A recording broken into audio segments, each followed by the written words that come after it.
Bonjour, je m'appelle Pierre Empelé, également connu sous le nom de Pamboy, et voici un nouvel épisode des podcasts Givenchy Conversation. À l'instar des premiers invités incarnant la Gentleman Society, nous continuons à mettre en lumière des talents que nous admirons pour leur passion, leur engagement et l'impact positif qu'ils ont sur les autres. Aujourd'hui, je suis accompagné de Camélia Jordana, une artiste aux multiples talents. Personnalité généreuse et passionnée, influencée par son héritage multiculturel, elle est à la fois chanteuse, actrice et réalisatrice et multiplie les collaborations artistiques. Lauréate des prestigieux Césars et Victoires de la musique, elle est reconnue pour sa créativité qui parle aux nouvelles générations.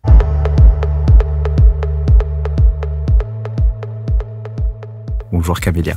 Bonjour, quelle présentation, dis donc. Mais tu mérites cette présentation. Merci, écoute. c'est très gentil, merci.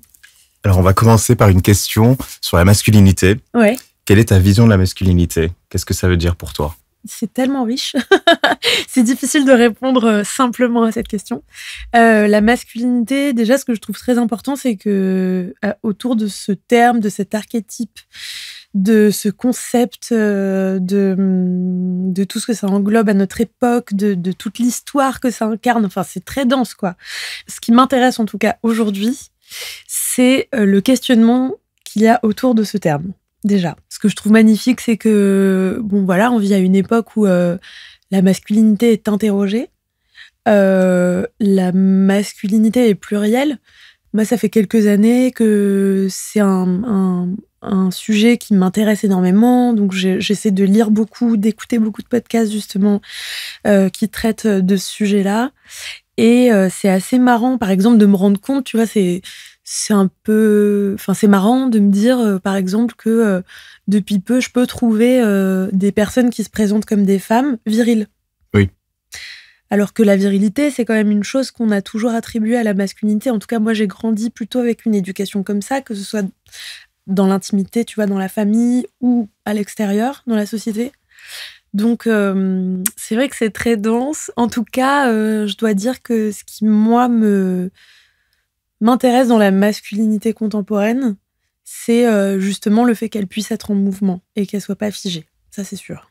Super réponse. C'est vrai que pluriel, en mouvement, c'est exactement ce qu'aujourd'hui la masculinité représente pour beaucoup de personnes et qu'on doit continuer de pousser aussi. Qu'est-ce qu'un gentleman selon toi ? Est-ce que c'est celui qui ouvre la porte pour Pas nécessairement. pour te laisser passer ? Ça peut, mais je dirais surtout, en fait, un gentleman, ça peut évidemment être masculin, mais en fait, je crois que c'est une chose que je pourrais dire aussi d'une femme, en fait. La gentleness, c'est quand même à la base la gentillesse.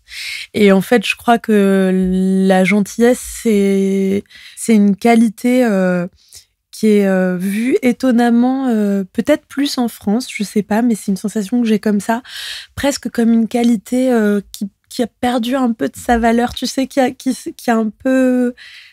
qui a un peu d'érosion, quoi, ouais. Tu vois, qui est vue comme une chose... je trouve que c'est quand même une qualité extrêmement importante. Et justement, c'est une qualité chez le masculin qui, pour moi, jusqu'à il n'y a pas si longtemps dans ma vie, n'était pas une chose non négociable et qu'il est devenu. Donc, un gentleman, je dirais que oui, si on doit dire que c'est un homme, en tout cas, oui, c'est une personne élégante, en fait. Une personne élégante. Et donc, je pense que l'élégance passe évidemment par la gentillesse, en fait, l'attention. L'élégance de l'esprit. Exactement, l'élégance de l'esprit, du care de l'autre, tu vois, d'anticiper, d'avoir des attentions. Ouais, je crois que ça passe par là pour moi. Et c'est une qualité honorable et donc ça m'amène à ma prochaine question. Quelle est ta définition de l'honneur ? Je crois que ma définition de l'honneur, c'est forcément lié à la dignité. Et pour moi, la dignité passe inévitablement par deux choses qui sont, enfin peut-être même trois du coup, le respect de soi, le respect de l'autre et la loyauté envers l'autre. Je me suis rendu compte très récemment dans mes relations, qu'elles soient intimes, professionnelles, que en fait la loyauté, c'est vraiment une chose à laquelle je n'arrive pas à déroger. Alors c'est marrant, j'en parlais récemment, mais je parlais avec quelqu'un qui me disait non, la loyauté quand même, c'est trop extrême comme terme, parce que pour lui, il y avait une chose derrière qui était presque de l'ordre de la servitude absolue, tu sais.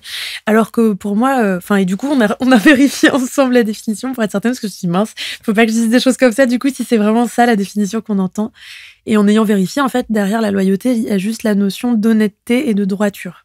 Et je pense que l'honneur pour moi, ça passe vraiment par ça. J'ai une éducation avec des parents très droits, un père notamment très très droit. Vraiment, la droiture, je peux pas déroger à ça. Droiture, loyauté, honnêteté, est-ce que ce sont les valeurs qui t'animent toi ? En tout cas, c'est vraiment des valeurs, oui, je crois que ça fait partie intégrante de l'éducation que j'ai reçue dès le berceau, en fait, quoi. Donc c'est vrai que ce sont des peut-être même pas des traits de caractère, mais oui, comme tu dis, des valeurs auxquelles je suis très sensible. Et c'est la raison pour laquelle, quand je tombe sur des personnes que je considère loyales, c'est des personnes généralement par lesquelles je suis touchée instantanément et que j'ai envie de garder, avec lesquelles j'ai envie de développer des liens. Parce que malheureusement, ce ne sont pas des qualités que l'on trouve de manière générale et récurrente. Ce sont pas des qualités qu'on trouve toujours chez les gens, je crois. Et pour moi, elles sont vraiment précieuses et essentielles. Ouais. Comment ces valeurs-là ont forgé la personne que tu es aujourd'hui ? Je pense que ce sont des valeurs qui, malheureusement, m'ont un peu joué des tours, du coup. Parce que ça fait que parfois, j'ai un peu du mal à laisser dire des choses devant moi, autour de moi, tu vois, dont je suis témoin, qui me paraissent soit pas honnêtes, soit pas droites, soit pas justes, en fait. Donc, ça peut aussi me jouer des tours, mais j'apprends. Avec le temps, je grandis, je vieillis tranquillement, et donc j'apprends à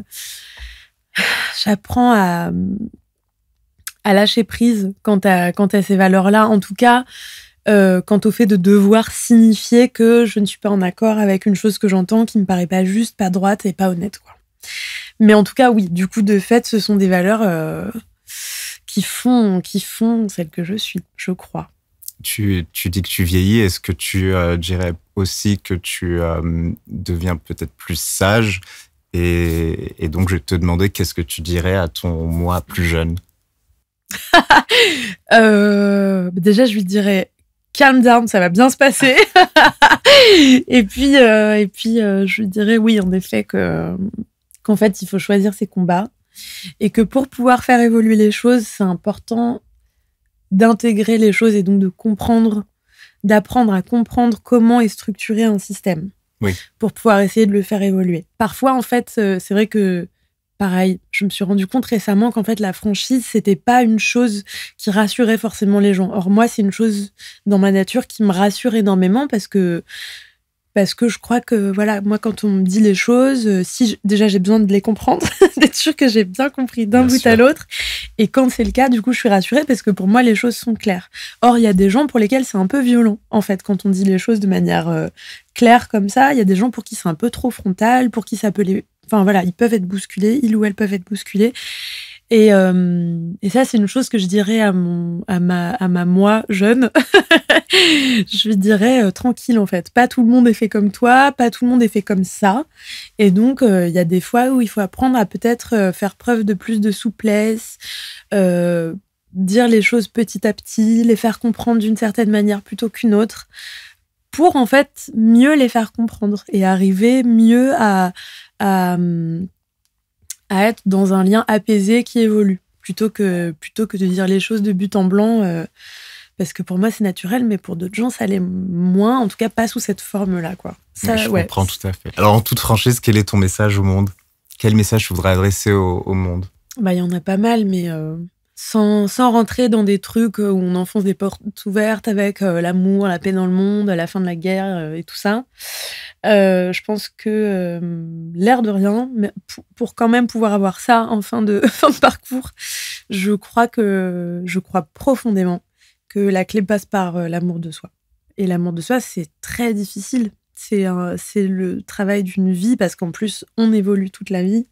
Et donc, déjà, c'est le travail d'une vie de déconstruire toutes les choses par lesquelles on a été pollué pendant l'enfance, quand on a été projeté dans le monde en dehors de la cellule familiale et tout ça. Mais en plus de ça, comme on est nous-mêmes changeantes ou changeants, en fait, c'est comme dans une relation avec quelqu'un d'autre. En fait, faut nourrir cet amour-là, faut en prendre soin, j'ai l'impression. Donc, c'est vraiment le travail d'une vie et puis apprendre à se connaître, apprendre à connaître son cerveau, en fait. C'est un vrai privilège dans la vie de pouvoir avoir accès à des professionnels qui nous apprennent comment rencontrer son cerveau, comment comprendre la manière dont il est structuré et du coup, apprendre à déconstruire certaines choses, à en accepter d'autres, à évoluer avec certaines et tout ça. Mais voilà, je crois sincèrement... malgré le fait que ce soit un privilège, parce que oui, c'est un privilège d'avoir accès à certaines pratiques, et je pense que c'est essentiel pour aller bien dans la vie, pour apprendre à s'aimer soi, et donc pour être un peu plus peinard avec le monde extérieur, je crois. Bien sûr. Et on se projette dans 20 ans. Quelle est la chose que tu aimerais apprendre sur toi ?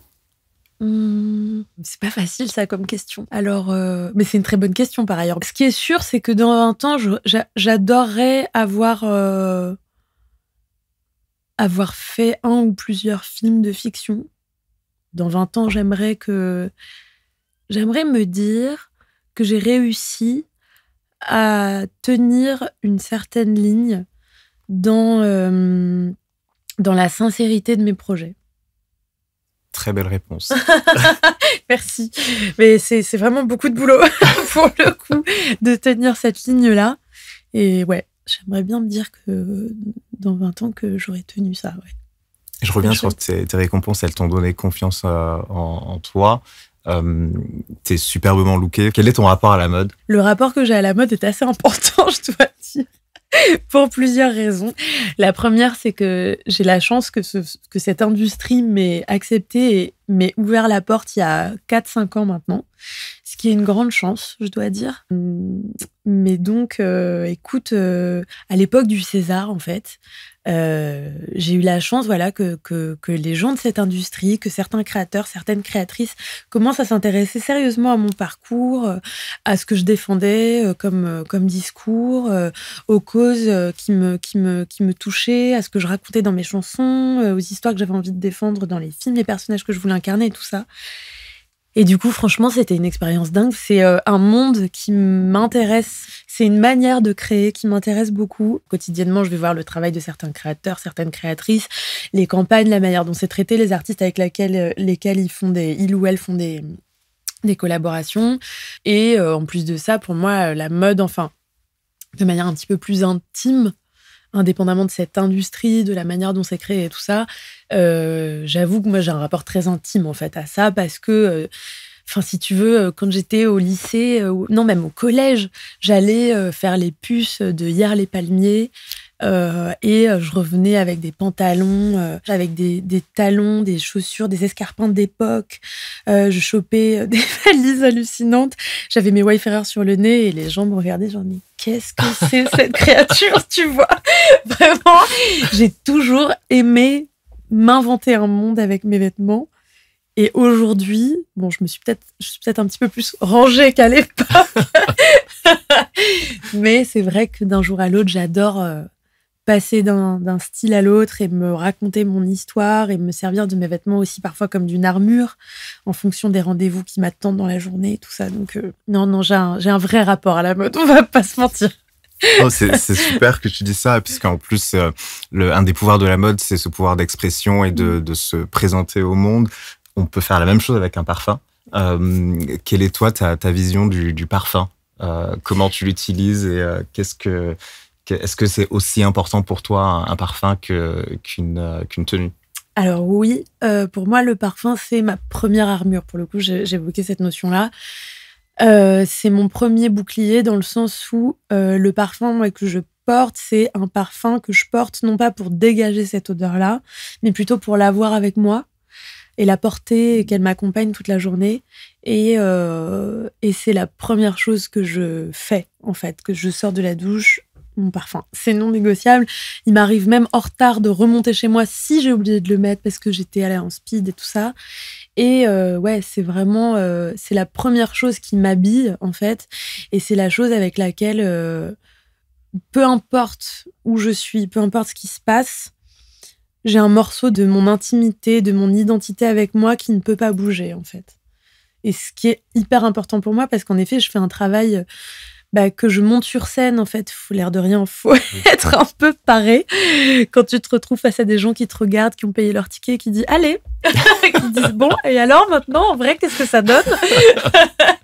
Ou quand tu vas sur un plateau de cinéma et que tu deviens une autre femme, qu'il y a toute une équipe technique qui te regarde en train de faire tes trucs.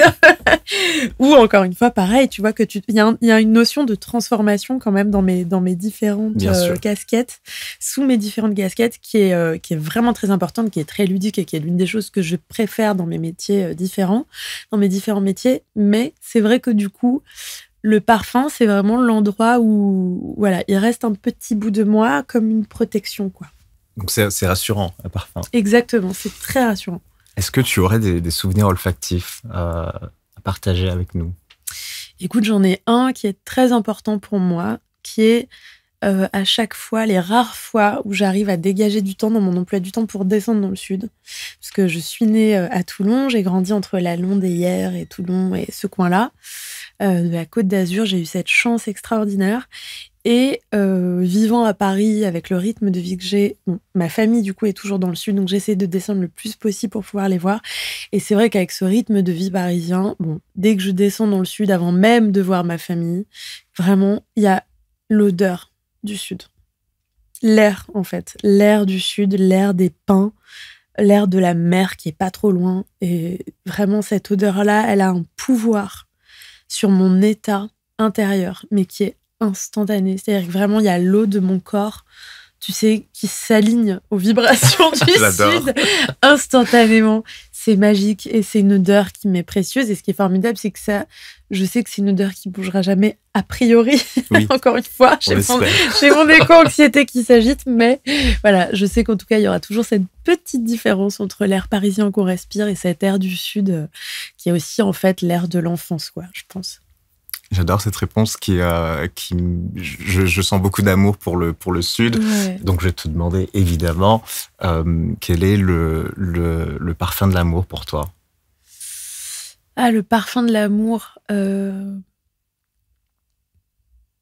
dirais le parfum de la peau. Je pense que ce soit l'amour pour un enfant, parce que moi, je suis dans une culture, je suis issue de plusieurs cultures, mais notamment dans la culture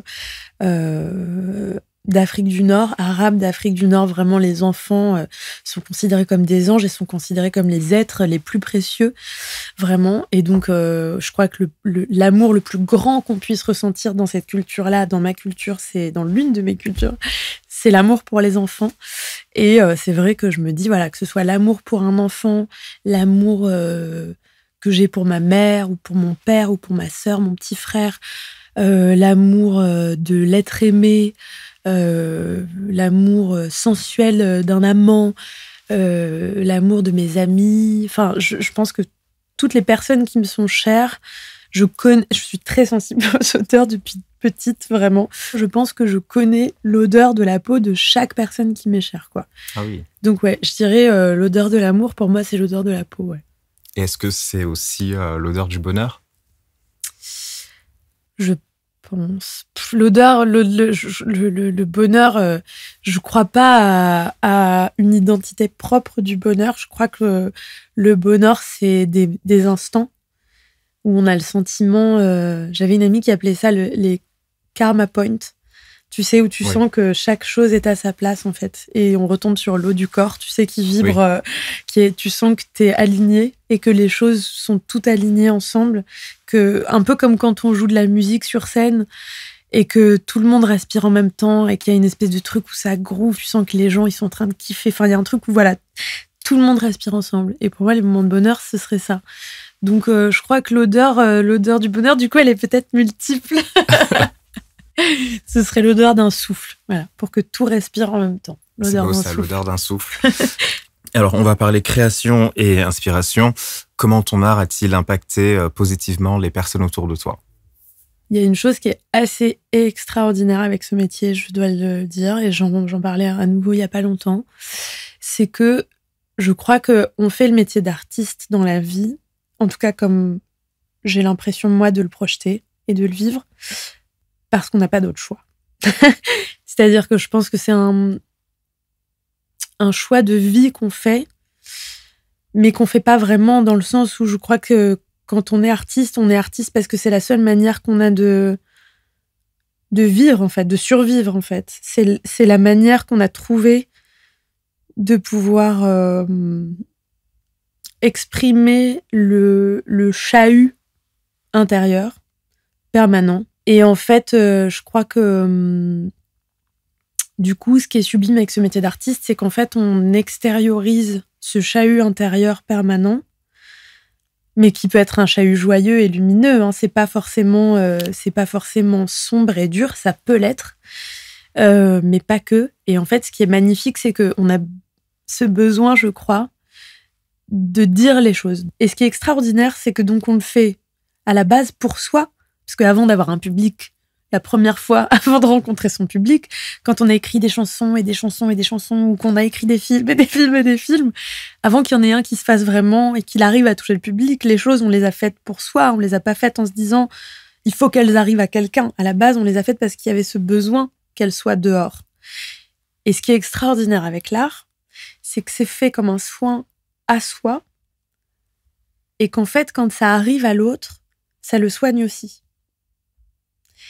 Du coup, c'est ce qui est extraordinaire, je crois, avec le métier d'artiste, c'est que finalement, le concept même de cette boucle, qui est ce qu'elle est, enfin, elle ne peut pas être autre, je crois. Est-ce que c'est une thérapie de groupe ?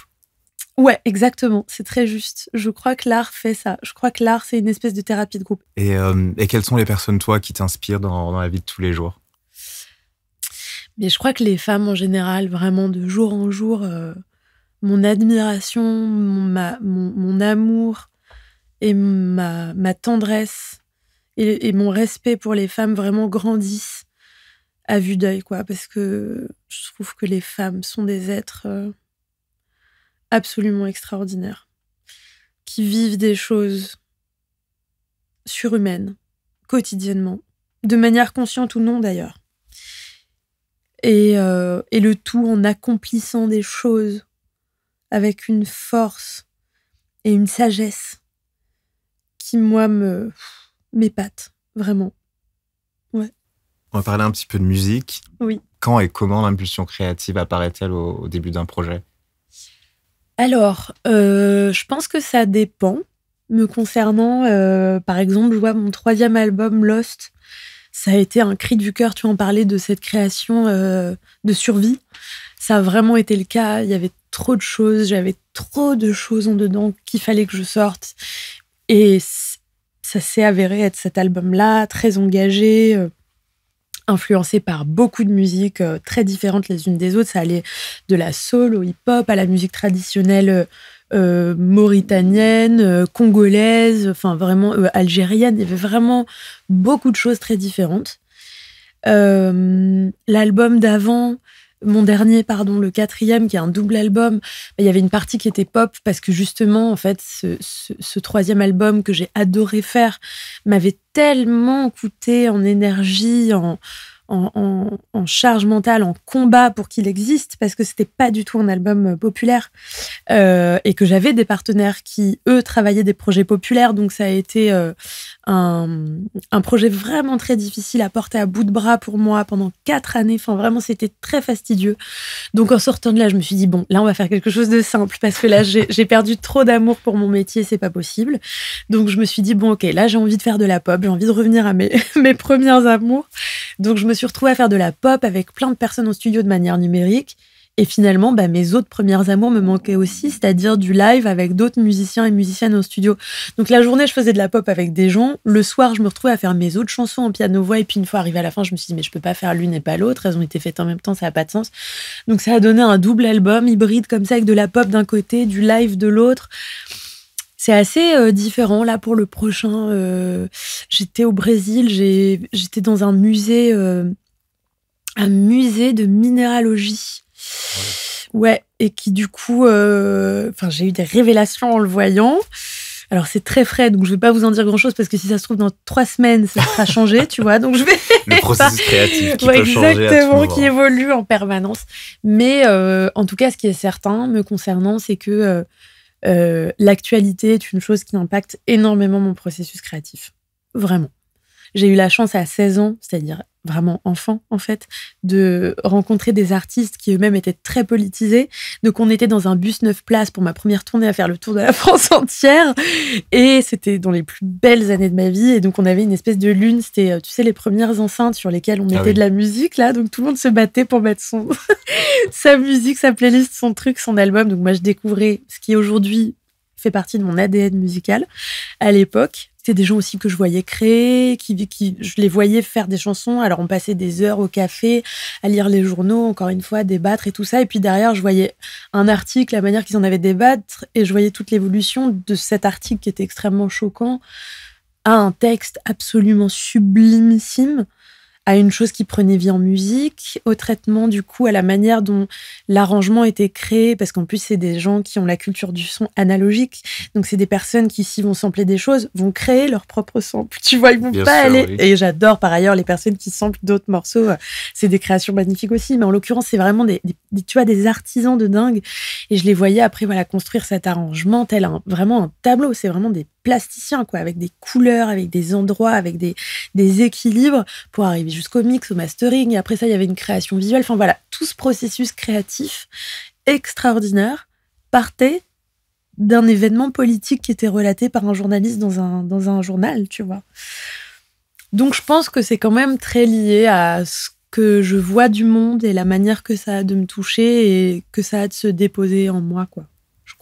Est-ce que tu penses beaucoup avant de passer à l'acte ou est-ce que quand tu composes, par exemple, est-ce que tu penses beaucoup, t'es beaucoup dans ta tête ou est-ce que c'est en composant que tu arrives à développer tout ce que tu as envie de dire créativement? Je crois que ça dépend pas mal. Généralement, quand je fais de la pop, je suis en studio avec d'autres gens. Je travaille beaucoup avec un artiste qui s'appelle Renaud Robillot, qui est compositeur et producteur, et avec qui, Renaud, c'est assez incroyable de faire de la musique avec lui pour moi, parce que vraiment, j'arrive en studio, on fait des blagues pendant 3 heures. Au bout de 3 heures, on se dit, bon, gars, va falloir bouger d'ici 1h30, 2 heures, viens, on fait une chanson. J'exagère, mais à peine, vraiment. Et en fait, il prend sa guitare, il a des idées, j'ai des idées, j'écris un texte, il me donne son avis sur le texte, je modifie des machins, il développe des idées en musique, moi pareil. Et puis en fait, en 1h30, on a une chanson, alors qu'à la base, on est arrivé avec rien, ni lui ni moi, tu vois. Et qu'est-ce que tu ressens dans ces moments-là quand tu es en studio et que tu composes? J'adore cette question. Alors, quand c'est avec Renaud, généralement, c'est de l'excitation parce que c'est très ludique. Avec Renaud, on a un rapport, on dirait vraiment en fait, il éveille chez moi un truc qui est très lié à l'enfance. Et je crois que c'est réciproque. Donc, on a un truc d'excitation de gosses qui sont en train de jouer ensemble, tu vois, pour réussir à faire, tu vois, je sais plus comment ça s'appelait, c'était le Morpion, le jeu où tu fais des croix et des routes. Enfin, tu vois, c'est vraiment, ou le Puissance 4, ou je sais pas. Il y a vraiment un truc d'excitation de genre, haha, ça y est, on a trouvé le truc, tu vois, qui est hyper ludique et que j'adore. Et quand je suis toute seule, c'est moins marrant. Parce que, comme il n'y a pas cet effet ping-pong joyeux, il y a plus un truc de concentration, tu vois, de truc, même si on est concentré avec Renaud, mais c'est quand même très joyeux. Là, quand je suis seule, c'est vraiment cette espèce de truc un peu de concentration, de samouraï, de trouver la note et le mot juste, tu vois. Et c'est plus un truc de sensation de justesse, quoi. Vraiment d'être exactement là où il faut, au bon endroit, quand il le faut. C'est moins ludique. Mais j'adore aussi ce processus, mais c'en est un autre. Est-ce que t'es dur avec toi-même créativement? Oui, mais je pense que c'est ce qui fait que du coup, à la fin, je suis contente quand il y a une chanson que j'assume au point de la produire et de la mettre dans un album. Mais oui. Et qu'est-ce que la chanteuse Camélia apporte à l'actrice? La voix, étonnamment. Enfin, pas étonnamment, justement. C'est marrant parce que c'est une question que j'adore poser aux réals avec lesquels je travaille. La voix d'une personne fait absolument toute la personne pour moi. Peu importe, tu peux avoir tel ou tel physique, tel ou tel style, telle ou telle couleur de peau, tel ou tel accent, de parler du sud, du nord, d'un autre pays, d'où tu veux. Le timbre de voix fera, à mes yeux, alors c'est peut-être parce que je suis sensible à ça, mais pour moi, fera la personne. Et du coup, c'est trop ludique et hyper excitant, je trouve, de trouver la voix d'un personnage. et de la tenir en plus, en fonction de la séquence, en fonction du degré d'émotion du personnage, en fonction de ce qu'elle subit et tout ça, et de ce qu'elle vit dans l'histoire qu'on raconte. Donc la voix, ouais. Et comment tu choisis tes personnages ? C'est vraiment une question de scénario. Parce que pour le coup, j'adore faire des premiers films, tu vois. Je suis pas du tout dans un truc... J'adore ça. Vraiment, j'adore les premiers films parce que je trouve qu'il y a une promesse. En même temps, il y a un truc de confiance, généralement, entre un ou une réal qui réalise pour la première fois et son acteur ou son actrice. Et cette confiance-là, elle est très... très grisante, et je trouve que du coup elle permet une vraie générosité des deux côtés en fait, et ça c'est un truc qui me touche beaucoup sur les tournages. Donc en fait, que ce soit un premier film ou que ce soit une personne avec laquelle je rêve de travailler depuis longtemps, ce qui est sûr, c'est que c'est une question de scénario. C'est-à-dire que je me verrais pas par exemple travailler avec un grand réal ou une grande réal si dans le scénario il y a des choses que j'ai pas envie de défendre en fait. Et à l'inverse, évidemment, s'il y a un premier film dont je lis le scénario et qui me touche énormément, j'y vais vraiment les yeux fermés, quoi. Et comment, du coup, ton expérience dans le cinéma nourrit ta créativité ? Déjà, ça me permet une immense liberté parce que je deviens quelqu'une d'autre, ce qui est l'un des trucs que je préfère dans ce métier. C'est exceptionnel. C'est-à-dire que je me lève le matin, j'enfile un costume, je suis une autre personne. Et je dois faire croire à 40 personnes, entre 40 et 70 personnes autour de moi, que je suis vraiment une autre personne. Et derrière, il faut que les personnes qui vont voir le film y croient aussi. Donc ça m'amuse énormément. Maintenant, je pense que... Donc déjà, voilà, ça m'apporte une certaine liberté parce que même si l'amour de soi, c'est formidable et ça demande du travail et c'est génial d'apprendre à le faire et tout ça, pouvoir se déposer soi une seconde et être quelqu'une d'autre, c'est quand même très reposant aussi. Et puis, c'est aussi, encore une fois, très ludique parce que du coup, tu sais, j'ai vu un morceau, un extrait d'interview de Meryl Streep il n'y a pas si longtemps, qui est génial, dans laquelle, justement, on lui pose une question par rapport à son métier. Et elle dit une chose que je préfère dans mon métier, c'est de pouvoir me lever le matin et tomber follement amoureuse, mais pas complètement. Et un autre matin, je me réveille et je vais mourir, mais pas complètement. Et le jour d'après, et en fait, elle fait ça, tu vois, avec plein de situations de vie magnifiques, quoi, ou dures. Et en effet, c'est ça qui est formidable. Comme elle dit, c'est qu'en fait, le soir, je rentre chez moi, je dépose mon costume et je dîne à la maison avec l'être aimé, si être aimé il y a, ou pas, tu vois. Mais en fait, c'est ça qui est extraordinaire. Donc, il y a déjà cette chose-là dans le métier d'actrice, que de devenir une autre et de se permettre des choses que toi, tu ne vas pas forcément vivre dans ta journée en tant que toi-même. Donc ça, c'est quand même un apport dans la vie en termes de sensations, parce que moi, quand je joue, j'y crois. Oui. Tu vois, s'il y a une séquence où on a tué mon frère, j'y crois. C'est un peu triste, ça. C'est horrible. Mais et s'il y a un moment où il y a où je suis en train de quitter l'amour de ma vie, mais pour des raisons auxquelles mon personnage croit, mais je suis vraiment en train de le vivre, tu vois. Et du coup, il y a cette chose extraordinaire qui est qu'en fait, tu te libères de charges émotionnelles qui, pour pouvoir les sortir, elles sont forcément à un endroit dans toi, oui. Tu vois. Elles sont en toi à un endroit, ces émotions. C'est pas possible autrement. Enfin, moi, en tout cas, personnellement, je crois à ça et je travaille plutôt de cette manière-là. Donc, voilà, ça m'apporte tout ça. Et après, il y a tout le travail en parallèle. Alors, en fonction des rôles, soit ça peut être... tu peux incarner une personne qui a existé. Donc, dans ce cas-là, c'est toute la documentation qui va avoir, tu vois, qui va être nécessaire autour de cette personne, autour de son histoire. Et ça aussi, c'est une nourriture extraordinaire à chaque fois, que ce soit une pièce de théâtre ou un film. En fait, c'est un métier qui t'oblige presque à te cultiver toute ta vie, quoi. C'est trop beau.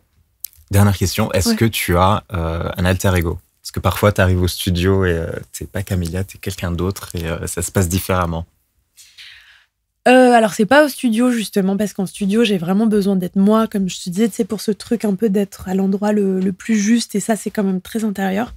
Non, c'est plutôt pour mes rendez-vous businesswoman, justement. Donc, j'enfile mes bottes moi-même de mon auto-manageuse, et je me dis, là, tu n'es plus Camélia artiste, tu es Camélia businesswoman. Donc, en fait, il faut mettre la casquette productrice et parler vraiment comme une businesswoman qui connaît les chiffres, qui connaît les délais, qui connaît les timings, pour pouvoir...